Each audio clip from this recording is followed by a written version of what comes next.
Malatu returned to St. Kitts with a copy of the Dutch governor's commission, stating that the Dutch were the only masters of the island. De Poincy then reinforced his men and sent back 300 soldiers to fight the Dutch and settle down. He was given a written ordinance dated March the 16th, 1648. On March the 17th, 1648, Robert de Lonvilliers, or de Poincy, the same person, anchored off the shore of Great Bay, ordered one of his officers to go to the Dutch governor to inform him of their ordinance to occupy the island. The Dutch were warned to accept it peacefully, or the island would be taken by force. Governor Martin Thomas had to allow them to come ashore. He had 300 people against 5. So these are the why and the when and the where. After the ratification of the 1648 treaty, after that signing of what were called by the historians of those days Petition Treaty on March the 23rd, I'm not going into the details, Robert de Lonvilliers de Poincy, this is the name, the French governor of St. Kitts, took possession of the island of St. Martin on behalf of the Company of the Islands of America, la Compagnie des Îles de l'Amérique, created by Cardinal Richelieu, the chief minister of the King of France, Louis XIII. So it was not direct. You see how many people was in between. And the last person that had direct administration of the island were a trading company. In 1651, 3 years after the signing, de Poincy bought the French part of Saint Martin, Saint Barts, and Saint Croix for the order of Malta, not for the King of France. Okay? A religious and military order, also called Order of St. John, and maybe this is why many areas on the island is called St. John's Ranch, and also on the French side at Bellevue we have a St. John's also. So it was, in those days, all these people, a cardinal becoming chief minister of the king, religion, and the military was totally the powers of those days. At the death of de Poincy in 1660, Charles de Sales, a knight of the Order of Malta, succeeded him. And in 1665, you can remember that date, the Order of Malta ceded these islands, the 3 islands that I mentioned, French part, Saint Barts, and Saint Croix, to the French West India Company, or West Indies, who sent de Guéry to take possession of the island. So it was a merchant or somebody in that company. However, neither de Poincy, de Sales, nor de Guéry lived on Saint Martin.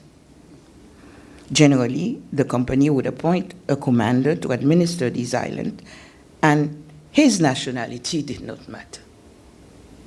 And this is a reason why all along our history and up to this day, I have to say that nationality don't matter for the people of St. Martin. Because we can be French, Dutch, American, from one of the Caribbean islands, but we are St. Martiners for sure. Okay? So it's not only now, it has been from the very beginning. And this is an account of our history, and the history of Europe, the history of the Caribbean in those days. Likewise, in 1631, This is referring to the beginning. The Dutch West India Company had been given concession of the Dutch part of St. Martin. You remember when they first came and picked salt with the 40 Africans? I'll give you rapidly a little story. I remember making my first, and I think it's the first series of lectures in St. Martin by the Council of St. Martin in 1982. And when I mentioned this history about those 40, it was the talk of the town among the taxi drivers in those days. 40 Africans came with 30 Dutchmen to pick salt. Commander, and at the signing, and at the signing of the 1648 treaty, Commander Martin Thomas was appointed by the governor of St. Eustatia to be governor of the island of St. Martin. In 1651, so after the signing of the treaty, 3 years after, merchants Adrian and Cornelius Lampsins from Flushing in the Netherlands were appointed by the company to replace Commander Thomas. The inhabitants came from St. Eustatius in 1648 and built their homes at Little Bay, using Samson Bay and Key Bay as ports. So everybody have their treaty, and I would like you to have it in front of you so that you can follow. I'm not going to read it. I'm just going to try to analyze the major aspect of it and give you my analysis. It is in reality the constitutive agreement that brought about these islands into existence. In other words, you can say it is our first constitution. If it was not for this treaty, the island would not exist. So I don't know why we have to get rid of it. We cannot get rid of it. I don't know if you think like me. We see that during the debate, the discussion after. It is in precise wording the 1648 Agreement of Peaceful Cohabitation between inhabitants under a unified group of people with various nationalities and culture under virtual French rule in the northern part and virtual Dutch rule in the southern part. Yes, I said virtual. Meaning, according to the dictionary, I had to go there to make sure, something that exists in the mind, exists in essence, but not in fact. And keep that in mind, because we can discuss about the virtual ownership of France and Holland over St. Martin. Virtual. We can discuss that later. This agreement is not only a treaty of cooperation, as the government of both European nations interpret it today. They only see cooperation. It is only that cooperation matter of defense of the island and its inhabitants. And it is underlined in Article 7, and I give you a few minutes to look at it. Article 7. That if enemies should attack one part or the other, the parties to this treaty shall be obliged to render each other aid and assistance. I haven't noticed any other form of cooperation. I have heard once one official of the French side say, well, if you leave Gancas and you go to shop in Phillipsburg, that is cooperation. I don't agree. We cohabit on this island, and whether we shop in Marigot or we shop and Great Bay, there is no matter of cooperation there. As far as I'm concerned, that is the only article which is obviously the two sides have to cooperate if the enemy attack any one of them. Otherwise, human relationship should be handled with respect to the other. And you are going to see that in Article 3 of the treaty, that the French and Dutch established on the said island shall live as friends and allies, and that in case of either party molesting the other, committing violence, I guess that's what was the meaning at that time, because molesting have been reduced to other meaning in our language, this shall constitute an infringement of this treaty and shall therefore be punishable by the laws of nature. Human relationships should be handled with respect to the other. And the abolitions of slavery, and especially 1848, and I have repeated it, it was a de facto abolition on the Dutch side. The people did not wait 1963 to be treated as free. So I don't know, why are you only celebrating 1963? It's celebrating just a decree.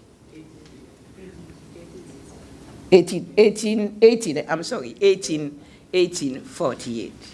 You are celebrating only, in 1863, you are celebrating only a decree, because since 1848, and I had the opportunity to mention it in a lecture concerning the abolition, there was a de facto liberation of all slaves on the Dutch side, because they all worked in the Great Salpard, and to stop them from fleeing to the French side after they crossed the border, and there was war border at that time. There was not yet much delimitation, and therefore, there was no more sugar production, and the only thing was the economy was the salt, and the salt was one of the best salt in the areas. Okay, so this is another point that I want to mention here. So I would say that this abolition of slavery have added the notion of they shall live as friends and allies and family. Because as we go along, and after that period, you have all the colonial wars that has affected greatly the settlement of St. Martin. And between Europeans, well, they pick up the European on the island and send them in prison somewhere, but the black people stayed. And I have to say that the black people has maintained the stability of the island, culture, tradition, and it have lived on with them. So if we link those two important events, we see that we cannot eliminate the first one. Natural resources should be common, Article 5.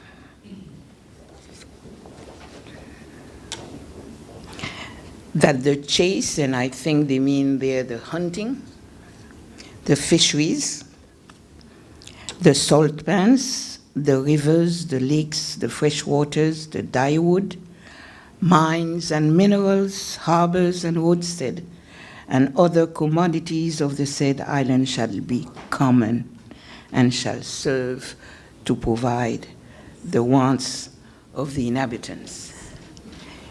But let us put it today. No native should be unemployed.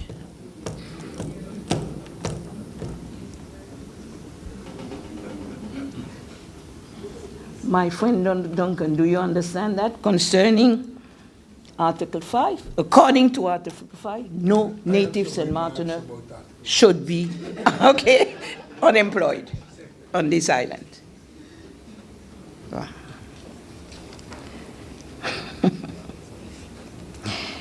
Extradition is expressed in Article 4.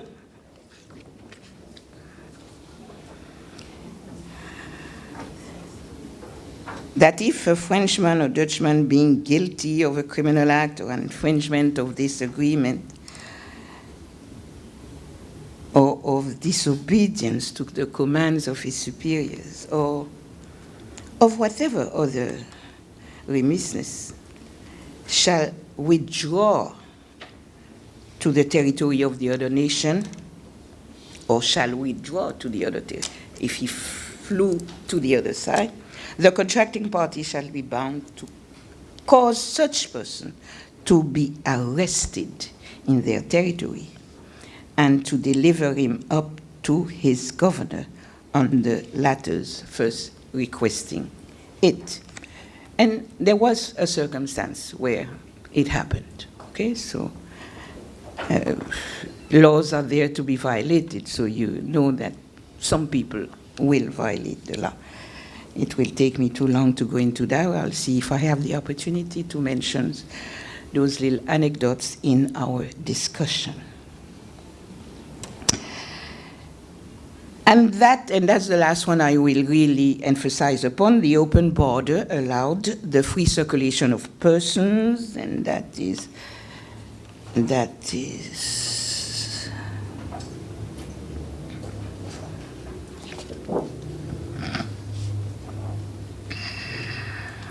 Article 6, that it shall be permitted to French persons at this present residing with the Dutch to join the French, if it so please them, and to take with them their movables, foodstuffs, and money, and other commodities, okay, provided. And you have here a kind of, what I would call that, a moral issue, matter of respecting, kind of honesty. I mean, it's a little, provided they shall have settled their debts or given sufficient security, and that the Dutch shall be able to do likewise, and on the same condition. So the open border allowed the free circulation of person, goods, money, and any personal belongings on condition that debts are paid. That also, there is a circumstance in the history where it happened that this gentleman didn't pay his debts, and they went to look for him. And they went to find out he was jailed. Okay? The open border was not meant to be the opportunity of departing from financial responsibility and therefore from any type of personal responsibility. But it is now. It is now, because we are not respecting the letter of the treaty anymore. And I remember in the 1980s, and you know that the immatriculation of cars are different on both sides. And on the French side, the car have a number plate. On the Dutch side, the owner have a number. And at the first arrival of the immigrants and the first stealing of cars and so on, for instance, if I sell my car on the French side, I sell the car with the number plate. But suppose that person is going to live on the Dutch side, he will have to go and register his car. And my number plate will be in the wilderness. Well, it has served for people who have stolen cars to put that on their car. And I remember, because one day I saw my number plate on a car, the car that I had sold. And I realized then, it was the 80s, there's a serious issue in this country. And you know it has escalated with all the other crimes and that has taken place. just because the new people don't do nothing about the treaty, just because St. Martin people don't do that. I don't say now. St. Martin people did not do that when they knew the habits of, okay? And we are going to go in the taxes, maybe in the discussion, what we do and what we do not do, and what the people coming from outside do. They violate, and the violation of the treaty is creating all the problems, social problems that we have today.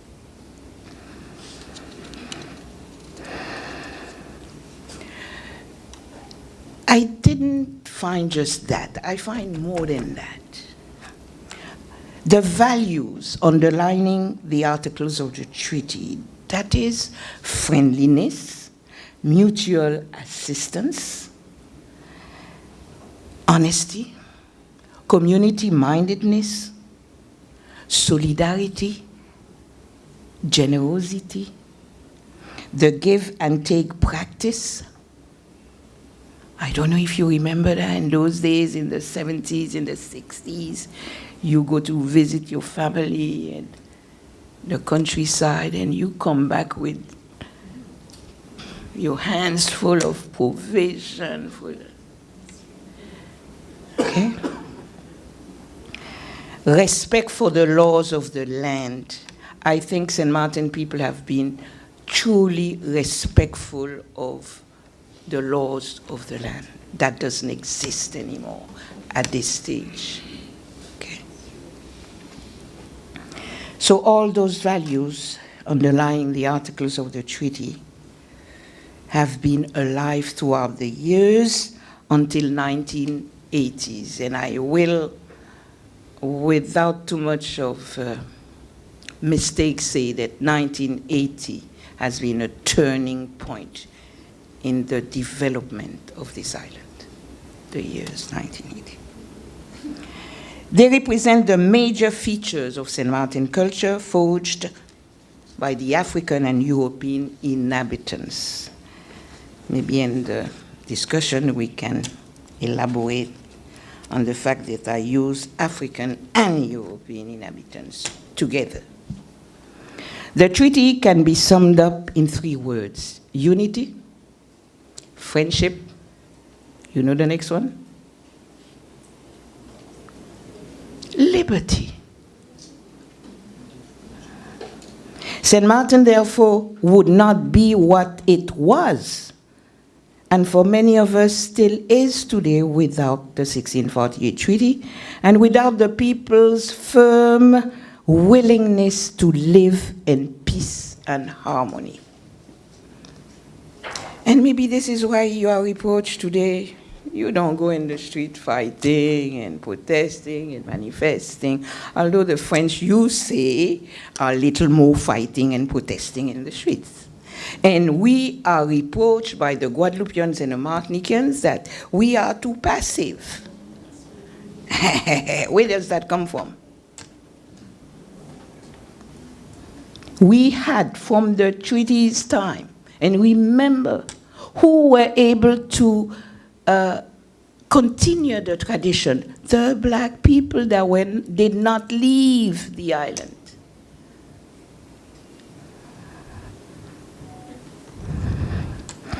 We had that willingness to live in peace and harmony. This comes out of the treaty. 2 major symbols are still vividly present in our contemporary society, and we continue to observe their celebration. The Frontier Monument, that symbolizes that treaty. If you go read the inscription that is on it, that is mixed in with St. Martin's Day, 11th of November. Those 2 symbols are intertwined. And very recently, the anniversary of the 1648 treaty. And let me elaborate on what Mrs. Westcott said just now. I remember when the first time was celebrated the 350th anniversary on the Mont des Accords. It was a big celebration. I was the MC for the French side, and the late Van James was the MC for the Dutch side. And I was asked to give the whole history of it in French for the authorities and for publication. I think there was supposed to have been a booklet. We had 5 flags. European flag wasn't there. And St. Martin, it can be considered an example of economic market before Europe. So what is going on today? That they eliminated the St. Martin flag. It's a flag of St. Martin. We had also the unity flag. So 3 and 2, those 2 are missing. The unity flag, which was, according to the founders, the flag representing the people of St. Martin, Dutch and French. What's going on? Something is happening. And I think we need to react. Who's we? The people of St. Martin. We need to do something. Are we eliminated just like that? Let me stop here. Mrs. Jeffry, yes. We are enjoying this discourse so but much. I have to go faster. Well, it's the last page. Let me go faster. Why? You choose the wrong person, Jeffrey. So we just have two parts. Reunification of the people on the, this is my proposal, reunification of the people under a joint constitutional body. Unfortunately, St. Martin has undergone, I'll go fast because we all are aware of what we have undergone, the major political changes which have not only brought economic prosperity to the island, but have also undermined the very fabric of our society at all levels in the long run. These political changes, linking the two parts to their regional administrative and political centers, had a direct negative effect of practically forcing St. Martiners to turn their backs on each other in many areas of historical cohabitation and cooperation. Something went terribly wrong. It is partly our fault.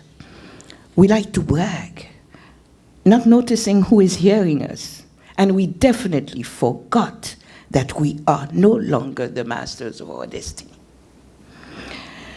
The colonizers put in our hands the best constitutional tools according to them.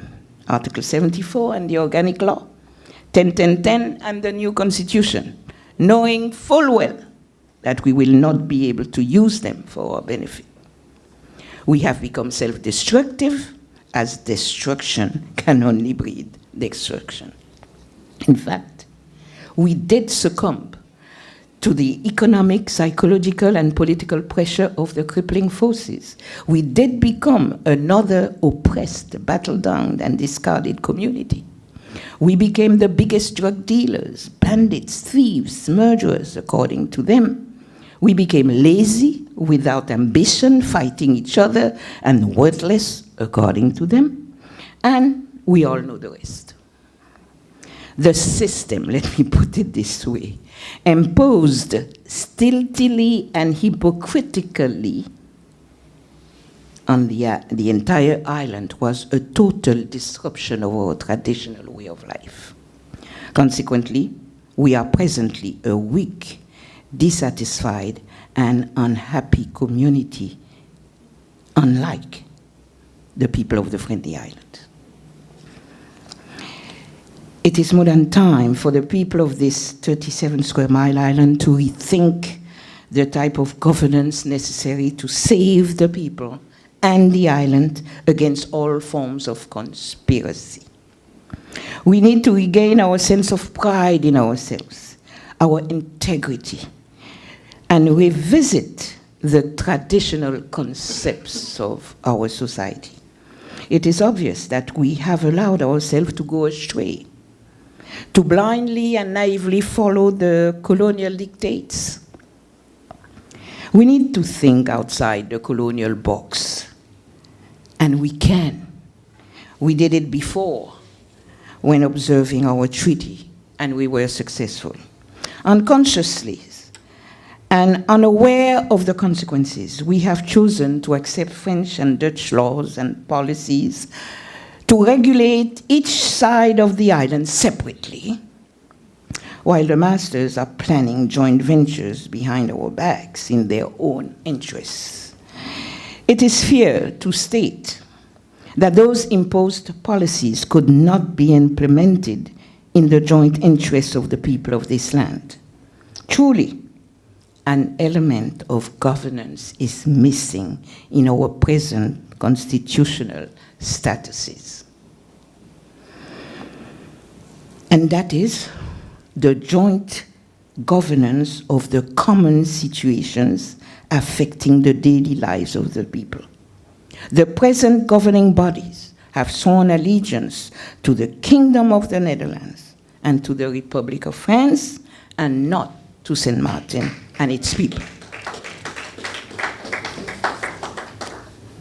Allow me to add a few remarks concerning joint governance, one island, one agreement, as implied in the 1648 agreement.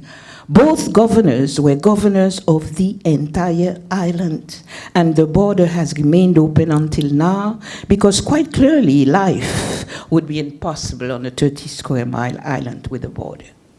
The introduction of the agreement, and you can read it with me. Today, on the 23rd of March, 1648, Robert de Lonvilliers, Knight, Lord Governor of the island of Saint Martin, and Martin Thomas, likewise Governor of the said island. They didn't say French side, and they didn't say Dutch side.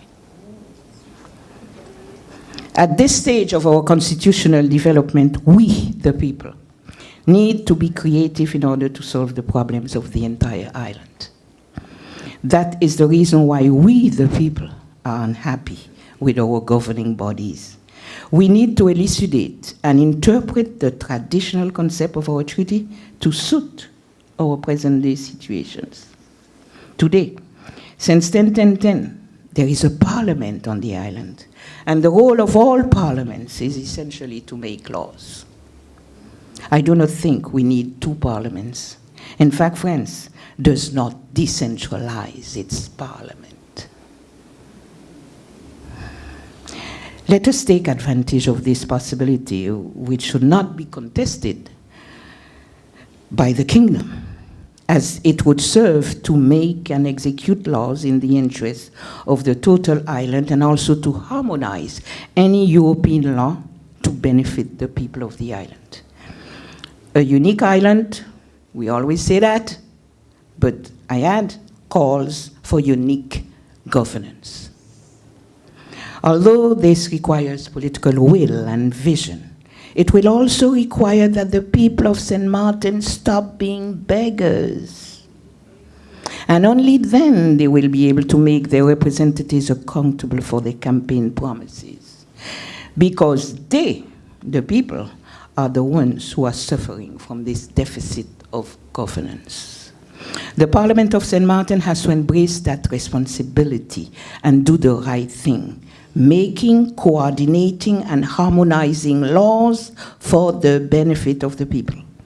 The Parliament of Saint Martin has to define the priorities to handle, especially if they become urgent and crucial. The Parliament of Saint Martin needs to seek solutions for the total island.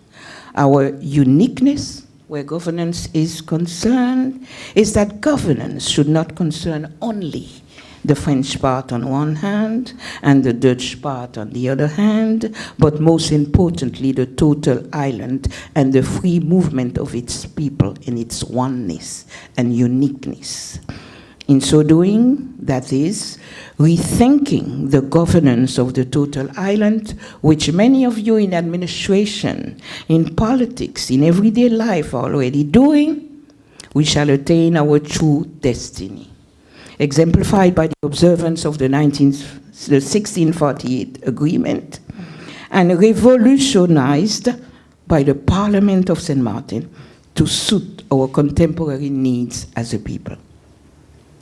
The concept of a three-part governance, not government, the concept of a three-part governance, Dutch, French, and St. Martin, with the island people represented in a parliament playing a fully dignified role in this unique island in the world, is the only solution. And that is me.